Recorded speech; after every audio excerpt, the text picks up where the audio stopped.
भागवत मोदी के बीच आर पार की जंग। राहुल प्रियंका खड़के से मांगी मदद, मिला साथ। रिज्जू ने एक साथ लगाई विपक्ष के कई नेताओं से गुहार। मोदी शाह के मन में क्या है?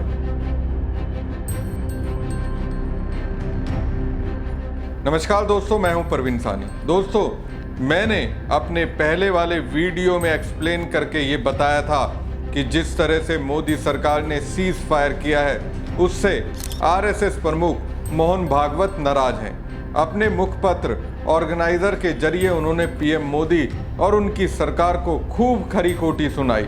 हालांकि मोहन भागवत ने डायरेक्टली नहीं कहा कि पीएम मोदी भारत पाकिस्तान की लड़ाई में फेल नजर आए, लेकिन इशारों में बता दिया कि मोदी और उनकी सरकार जिस राह पर चल रही है वो एक मजबूत भारत के संकेत नहीं। दोस्तों, बहुत तरीके से मोदी और उनकी सरकार को बताया कि पश्चिमी देशों, खासकर अमेरिका और यूरोपीय देशों की ओर मत देखिए, लेकिन लगता है पीएम मोदी अपने ही मन की करेंगे। अब दोस्तों, मोदी ने जो फैसला लिया है और जिस फैसले के लिए उन्हें नेता प्रतिपक्ष राहुल गांधी की जरूरत पड़ी है, उस पर आरएसएस बीजेपी से खफा तो जरूर होगी।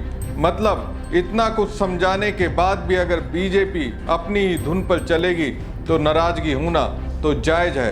अब देखिए, ऑपरेशन सिंदूर के बाद सब कुछ आंखों के सामने है। अमेरिका, भारत और पाकिस्तान को सेम टू सेम ट्रीटमेंट दे रहा है। मतलब पाकिस्तान की औकात भारत के बराबर आंक रहा है। यूरोपीय देश, जिसमें फ्रांस, ब्रिटेन, ऑस्ट्रेलिया, जर्मनी जैसे देश हैं, वो सिर्फ ये कहकर दोस्ती निभा रहे हैं कि हम आपके साथ हैं। अरे कहाँ के आप हमारे साथ हैं?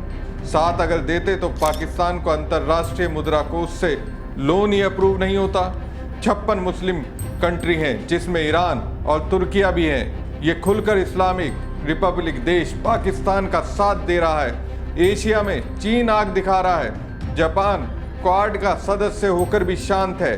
बांग्लादेश और श्रीलंका, नेपाल, वर्मा, भूटान पर चीन का प्रभाव है।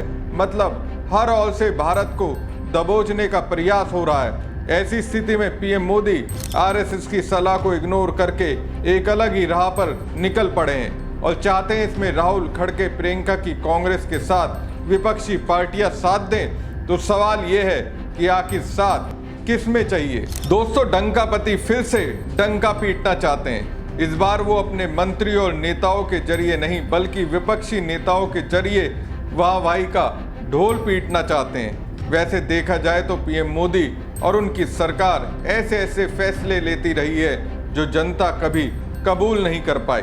फिर चाहे नोटबंदी का फैसला हो, जिसमें रात 8 बजे आकर अचानक से डंकापति ये डंका पीटते हैं 1000 और 500 के नोट खत्म कर दिए जाएंगे। फिर अचानक से जीएसटी का ऐलान कर देते हैं। मोदी जी का कुछ तो गया नहीं। छोटे और मध्यम व्यापारियों और कारोबारियों की हालत खराब है। अचानक से थाली पीटकर लॉकडाउन का ऐलान कर देते हैं। अफरा तफरी का माहौल पैदा हो जाता है। अचानक से पाकिस्तान जाकर नवाज शरीफ से मिल लेते हैं। मतलब ऐसे ऐसे फैसले जिससे भारत को फायदा तो नहीं, नुकसान ही हुआ। अच्छा दोस्तों, ये सब जितने भी मैंने फैसले गिनाए उसमें पीएम मोदी ने कभी विपक्ष को विश्वास में लिया? अब अचानक से उन्हें राहुल गांधी की याद आने लगी, ममता बनर्जी याद आने लगी, अखिलेश और स्टालिन याद आने लगे, मुस्लिम नेता याद आ रहे हैं। मतलब जब जरूरत पड़े तो अपनी मदद के लिए मुस्लिम नेताओं की मदद मांग लें, लेकिन उनकी कम्युनिटी से आने वाले लोगों पर जब नफरती चिंटू आग बरसाते हैं तो उस पर खामोश रहते हैं। ऑपरेशन सिंदूर के बाद भारत कूटनीतिक कदम आगे बढ़ा रहा है। मोदी सरकार अब ऑपरेशन सिंदूर का संदेश दुनिया तक पहुंचाना चाहती है। लेकिन क्या संदेश पहुंचाना चाहती है? दुनिया के सामने तो सच्चाई की तस्वीर है। सबको मालूम है, पहलगाम में पाकिस्तान ने कायरता दिखाई, उसके एवज में हमने पाकिस्तान को धो दिया। फिर किस बात का संदेश देना चाहती है बीजेपी? क्या बताना चाहती है? क्या बताना चाहते हैं प्रधानमंत्री नरेंद्र मोदी? उनके नेतृत्व में इंडियन आर्मी ने धमाल कर दिया। इंडियन आर्मी ने तो वाकई में पाक आर्मी को रुला दिया। लेकिन उसके बाद जिस तरह से देश में बीजेपी के लोग सेना और सैनिक के बारे में बेलगाम बोल रहे हैं, उस पर तो आप रोक नहीं लगा पा रहे। दुनिया में अगर ये बात पहुंचेगी क्या? पहुंच गई होगी। बात तो बीजेपी वालों की पिट रही होगी। खैर, केंद्र सरकार आने वाले दिनों में कई देशों में सर्वदलीय संसदीय प्रतिनिधि मंडल भेजने की योजना बना रही है। खबर यह है, इसके लिए सरकार ने कई विपक्षी सांसदों से संपर्क किया है और उन्हें विश्व की राजधानियों में भेजा जाने वाली टीमों का हिस्सा बनने के लिए आमंत्रित किया है।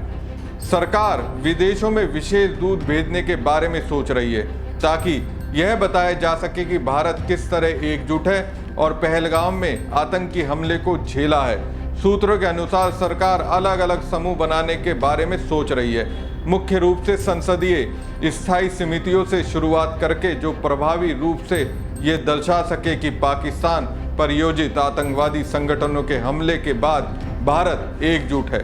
सूत्रों ने बताया कि वो सबसे पहले यूरोप और खाड़ी देशों का रुख करेंगे। विदेश मंत्रालय लोकसभा और राज्यसभा सचिवालयों के साथ मिलकर इस प्रैक्टिस में भाग लेने वाले सांसदों की सूची तैयार कर रहा है। इसका एक मकसद ये भी है कि प्रभावी ढंग से ये संदेश दिया जाए कि भारत पर पहले हमला हुआ था और उसने जवाबी कार्रवाई करते हुए पाकिस्तान और पाकिस्तान के कब्जे वाले कश्मीर में 9 आतंकी ठिकानों पर हमले किए। इसी प्रकार के अभ्यास 1994 में तथा पुनः 2008 में पाकिस्तान प्रायोजित आतंकवादी समूह और नेटवर्कों द्वारा भारत पर किए गए हमलों के बाद किए गए थे। मतलब साफ है, अगर ऐसा होता है तो एक बार फिर पीएम मोदी ने आरएसएस की ओर से दिया गया ये संदेश कि पश्चिम की ओर मत देखो, देश को मजबूत करो, उसको पूरी तरह से इग्नोर कर रहे हैं। संसदीय कार्य मंत्री किरण रिजिजू ने कई विपक्षी सांसदों को फोन कर राष्ट्रीय हित में प्रतिनिधि मंडल का हिस्सा बनने के लिए आमंत्रित किया है। बताया जा रहा है कि सरकार जिन सांसदों के संपर्क में है उनमें कांग्रेस के शशि थरूर और सलमान खुर्शीद, शरद पवार की एनसीपी के सुप्रिया सूले, टीएमसी के सुदीप बंदोपाध्याय, ओवैसी डीएमके की कानी मोंजी और बीजेपी के बीजे पांड्या शामिल हैं।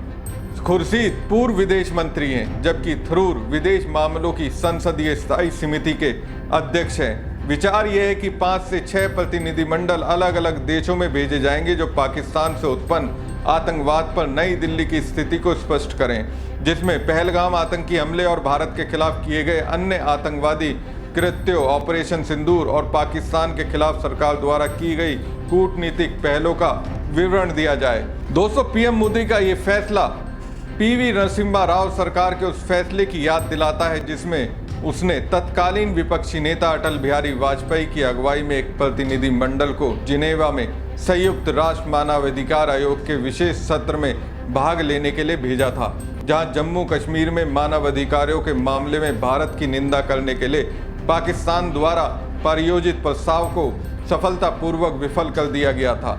लेकिन मेरा सवाल यही है कि ऐसा करने की क्या जरूरत है और क्या मोदी के इस काम में राहुल गांधी समेत विपक्षी पार्टियों के नेता साथ देंगे? क्या बेहतर ये नहीं होता, जिस तरह से देश में धार्मिक उन्माद बढ़ रहा है उसको सबसे पहले पीएम मोदी रोकने का काम करते? क्या बेहतर ये नहीं होता कि बीजेपी धर्म की राजनीति को छोड़ने का ऐलान करती? क्या बेहतर ये नहीं होता हिंदू मुस्लिम को एक दूसरे से दूर करने के बदले बीजेपी उन्हें करीब लाने का प्रयास करती? भागवत मोदी के बीच आर पार की जंग, राहुल प्रियंका खड़के से मांगी मदद, मिला साथ। रिजिजू ने एक साथ लगाई विपक्ष के कई नेताओं से गुहार। मोदी शाह के मन में क्या है?